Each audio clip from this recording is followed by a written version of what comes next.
All right, we are on the eve of Thanksgiving. So if you have your geek hat on and you're ready to talk about withdrawal rates, sequence of return risk, the unwinding of quantitative easing, well, you better put that geek hat away because I don't know about you, but Nichole, who's sitting here with me and I, we're just thinking about pie, turkey, mashed potatoes, food. I've been on this lazy keto diet. My wife and I have agreed that it doesn't apply to Thanksgiving. Oh, that's good. Keto Thanksgiving doesn't sound very appealing. Yeah. A massive carb load when you've been avoiding them for a month or so is going to be an interesting thing. I may have to take a before and after picture. Ooh, you may not feel so good. I don't know. But anyway, so we're going to talk about thankfulness today and how that might be the key to happiness, and then talk about what we're thankful about. So hang out and chat with us. But we can't do any of that until the all-important disclaimer. Bum, bum, bum.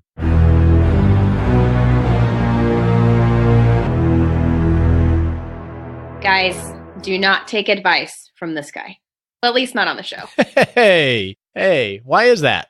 Well, we don't know them. No, they may feel like they know us, but we definitely don't know them. And this is helpful hints and education. Yeah, so before you make any decisions, talk to your legal advisor, your financial advisor, or your tax advisor, because that's just common sense. Now, let's go talk about the key to happiness.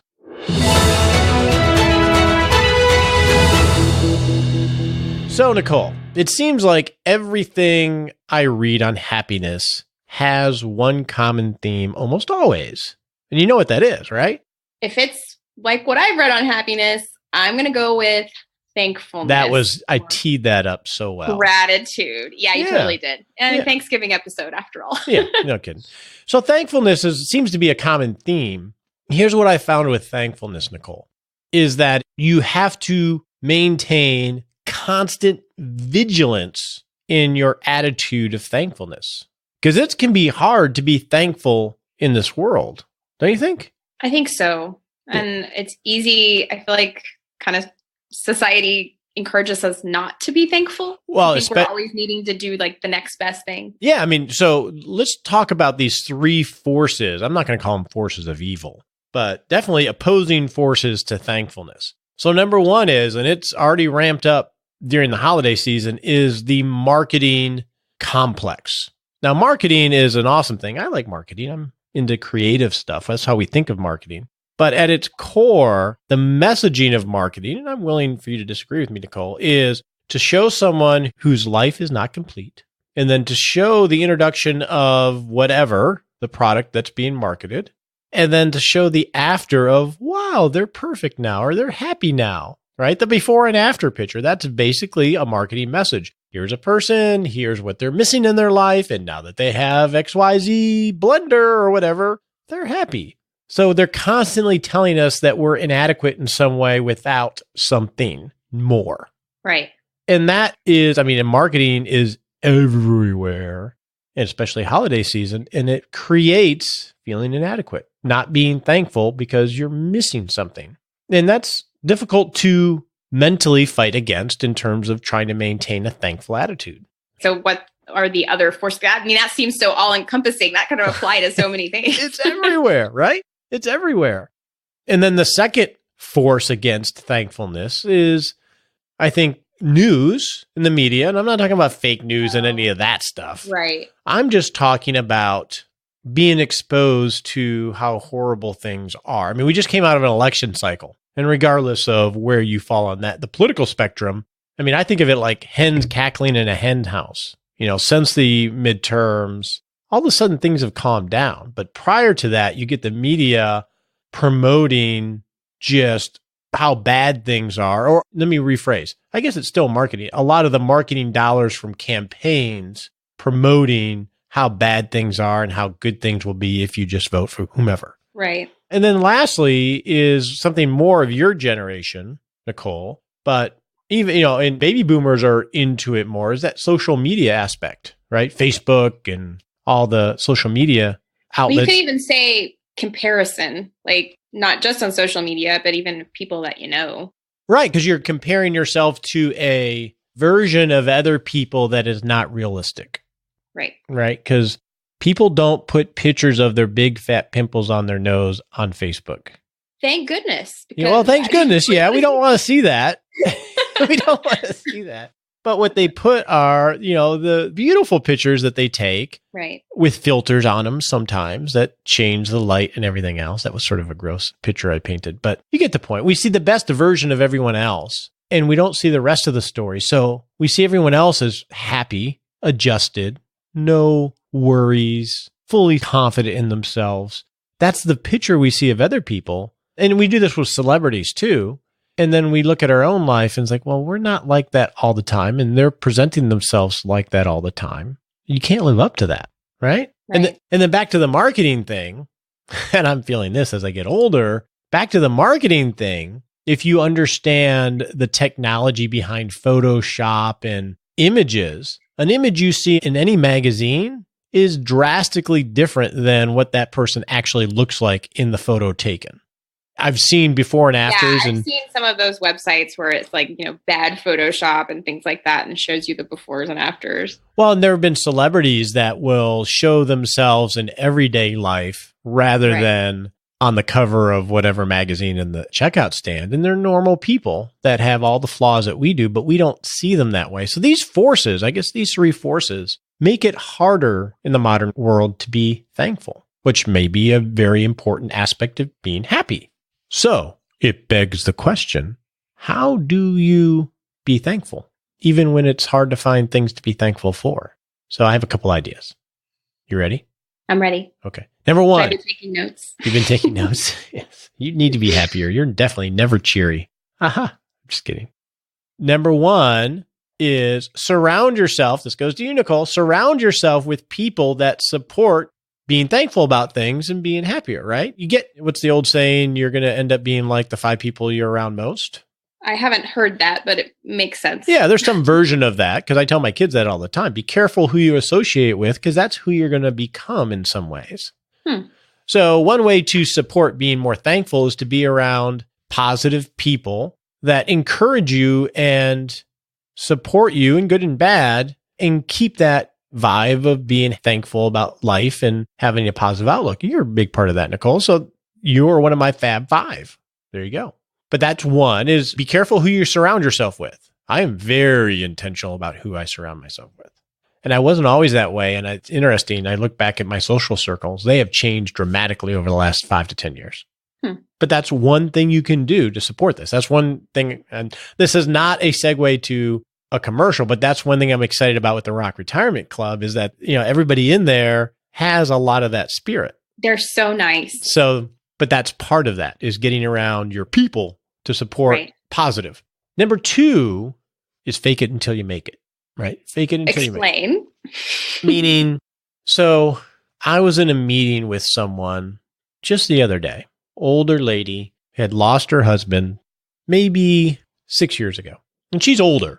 And we were at lunch and she's really depressed. She's dealing with depression because of a combination of things, and that's the example of it's hard to be thankful when you're in that kind of state.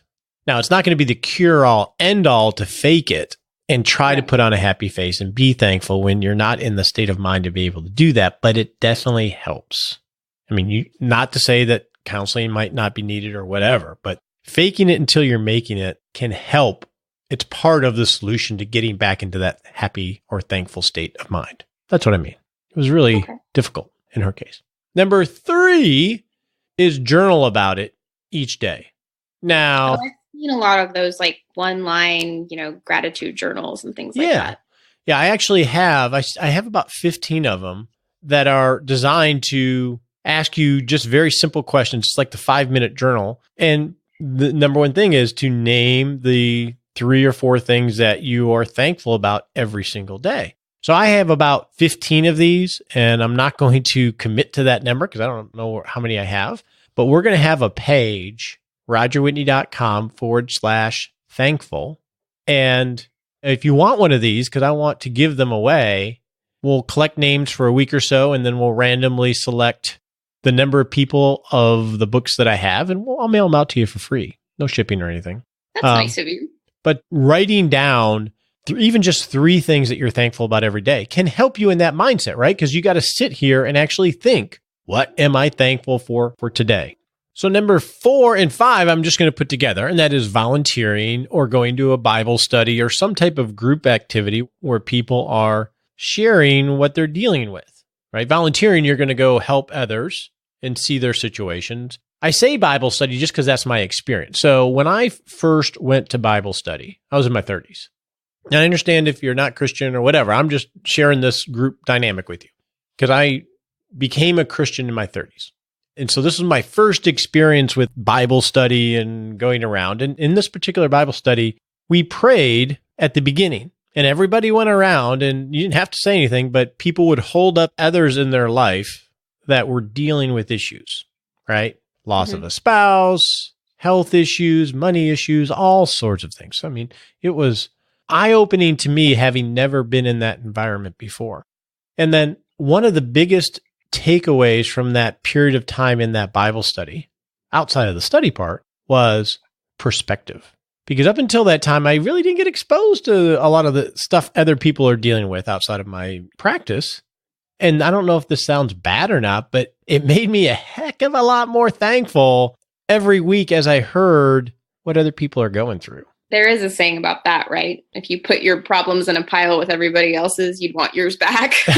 I've never heard that, but that is. So these types of things can help give you perspective because when we're not thankful, sometimes we don't have enough perspective to understand, even as bad as it feels to us, that we still have stuff to be thankful for.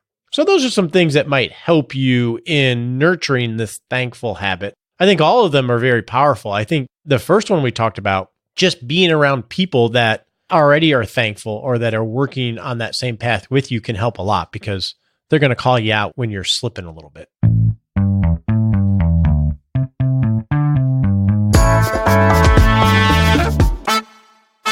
All right, since this is the thankful show, we're just going to run through 7 or 8 things that we're actually thankful for.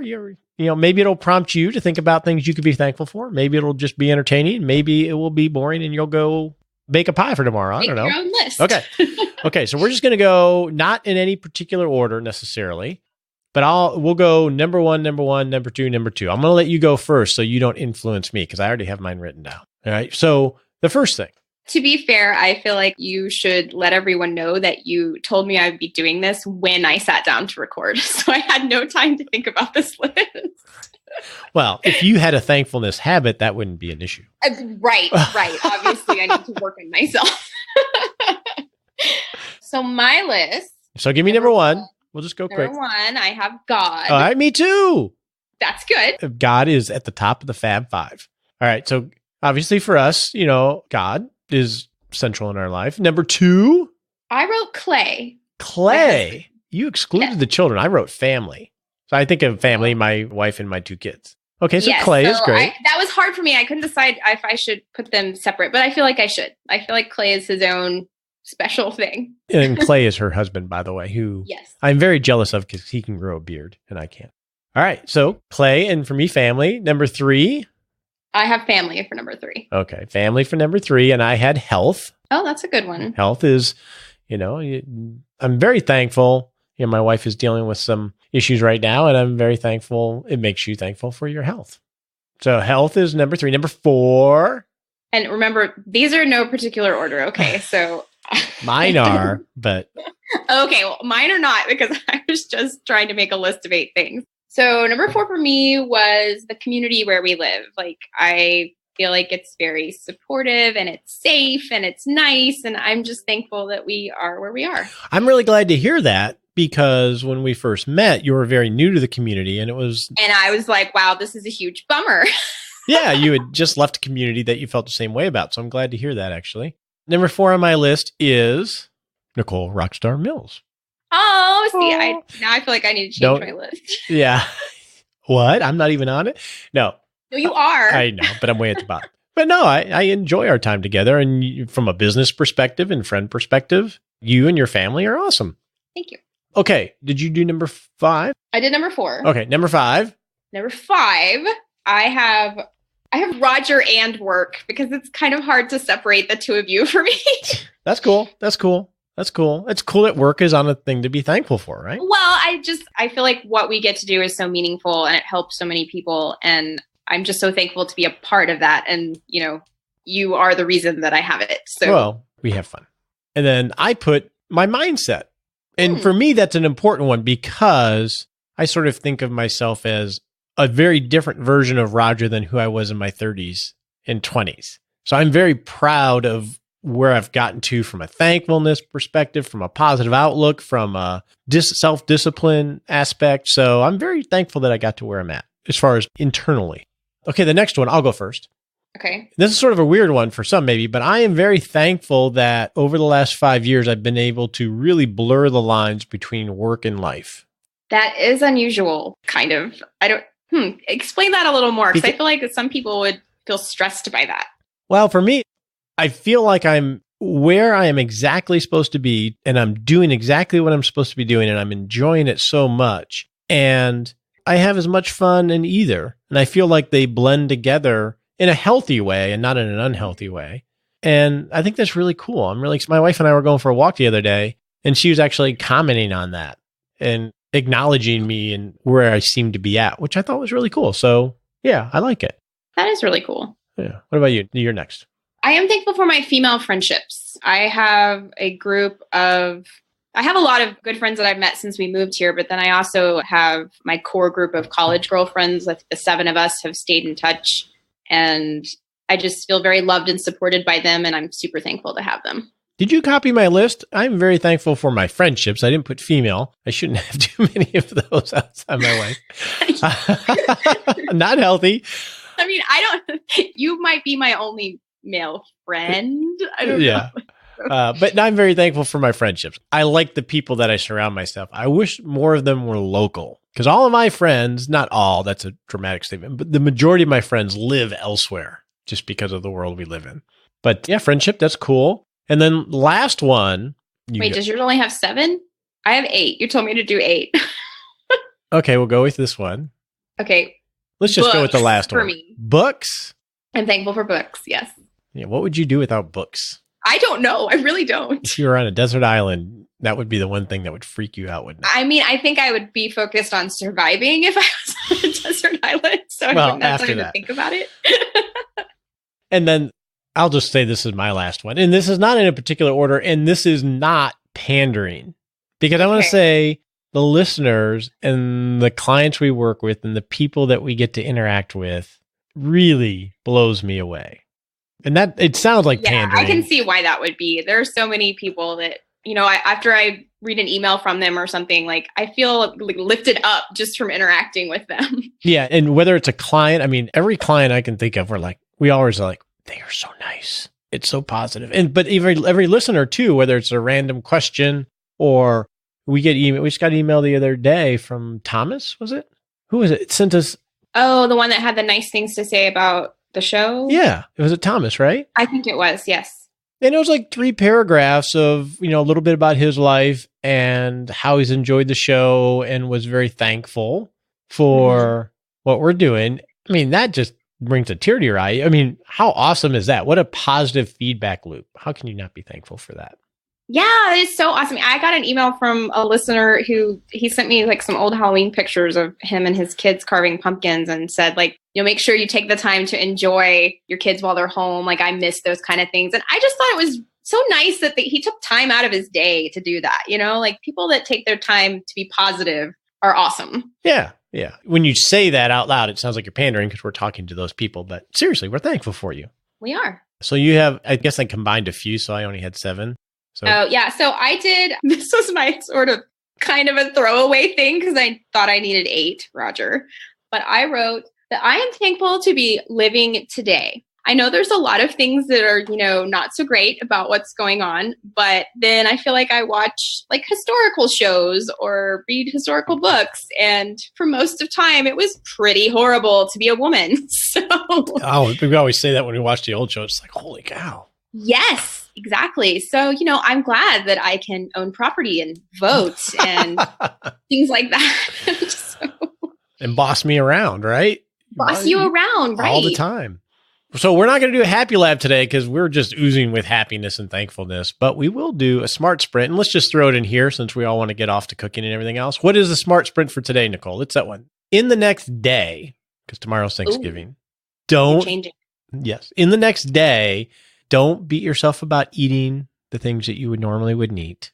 And when you're around lots of family, some of them that you may not always want to be around necessarily, have lots of grace and just enjoy the day and be thankful. All right, guys, have a wonderful Thanksgiving. Happy Thanksgiving. We appreciate you joining us today for this episode of Retirement Answer Man. Be sure to visit rogerwhitney.com/answers to access the Retirement Answer Library with over 30 checklists to help you make the most of the only life you have. Remember, you have more power than you realize to create an amazing life starting today with Retirement Answer Man. The opinions voiced in this material are for general information only and are not intended to provide specific advice or recommendations for any individual. All performance referenced is historical and no guarantee of future results. All indices are unmanaged and may not be invested into directly. Have a wonderful day.